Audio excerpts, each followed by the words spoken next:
Hello everybody and welcome back to another record review. Today we have a very special album to me. Today we have Sgt. Pepper's Lonely Hearts Club Band by the Beatles. This album came out in 1967 and this is their most psychedelic album ever. Hands down. This pressing is from sometime in the 2020s, I believe. This was the second or third record I ever got. And yeah, I've just enjoyed it quite a bit. The cover is iconic and I love it so much. All the little hidden details there are.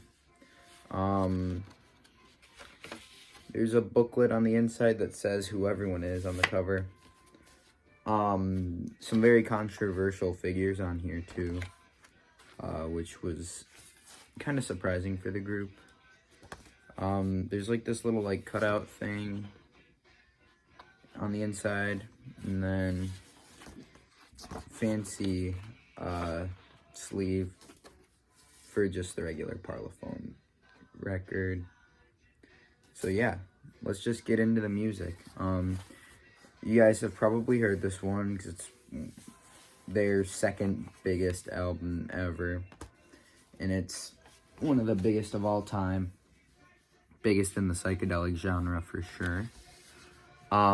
This does have a lot of story in it. With them pretending to be this band called Sgt. Pepper's Lonely Hearts Club Band. And the album starts like this. With them introducing them like that, and it's like this is all being played live at a bar, at a pub somewhere in the UK, probably close to Liverpool. So yeah, let's get into the music. Side 1 starts with Sgt. Pepper's Lonely Hearts Club Band, the title track. As I said, it just introduces the whole group, and I think it's a really excellent way to start it. The guitars are really nice on this track. After that, it's A Little Help from My Friends, which is a Ringo song. Ringo songs normally don't go down as the best, but this is actually one of the best songs off this album. It feels like low stakes, but it has a really good message, so I appreciate that. Like, everything else feels like it's building a whole world, and this one's just being like, hey, I can't do this without the help of John, Paul, and George. So that I thought that part was pretty cool. Yeah. After that, and I do like his singing on this one quite a bit. After that, it's Lucy in the Sky with Diamonds, which is the most psychedelic track on this album and probably throughout the Beatles' whole discography. I enjoy the imagery on this song quite a bit. John paints a lot of pictures with his lyrics. It's excellent. Fixing a Hole is playing now. It's a Paul song. The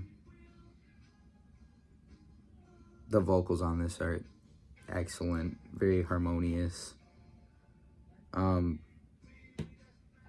The melancholy and indecision on this song is a nice touch too. After this, it's my favorite song on this album and one of my favorite Beatles songs ever. It's She's Leaving Home. By the way it starts, which you can hear now, by the way it starts all the way to the end, beautiful. So there's lots of orchestral parts in this tune, which I really appreciate. And I just love how the piano starts at the beginning. And the Paul vocals are really good on it. The story is really good too. After that, it's Being for the Benefit of Mr. Kite, which you do have to definitely come to terms with this song, because it starts, the first couple times you hear it, you're not going to think it's really good. It's just a weird storyline. But once the history of the song starts with John seeing a flyer for a carnival ran by this Mr. Kite figure, and so they just went riffing off of this flyer. And there's some nice imagery on this one too. I especially like the waltz parts when he talks about Henry the horse stands in the waltz, and it goes into the 3/4 time, the waltz time we know and love. I really like that part. Side 2, and that closes out side 1. I think it's a pretty good closer for side 1. Side 2 starts with Within You, Without You. I'm just kidding, this is their most psychedelic song. The last one was like psychedelic when you like picture psychedelic, but this one's like actually psychedelic. It has a lot of Indian influences. This is a George song, I believe. Yeah, it's just like a trip. Like, I can't really describe it. It's very surreal when you're listening to it. That part I kind of enjoyed. Yeah. After that, it's When I'm 64, which is another lower stakes song, but it's still beautiful. I love the imagery of Paul talking about when he wanting to grow old with this lady and wondering if she'll still be there for him.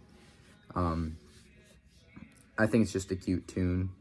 After that, it goes into Lovely Rita, which is about this meter maid that I don't remember whose song this is, but they fall in love with them. I like some of the vocals and the like ragtime piano almost. Like the way it starts with the ahs.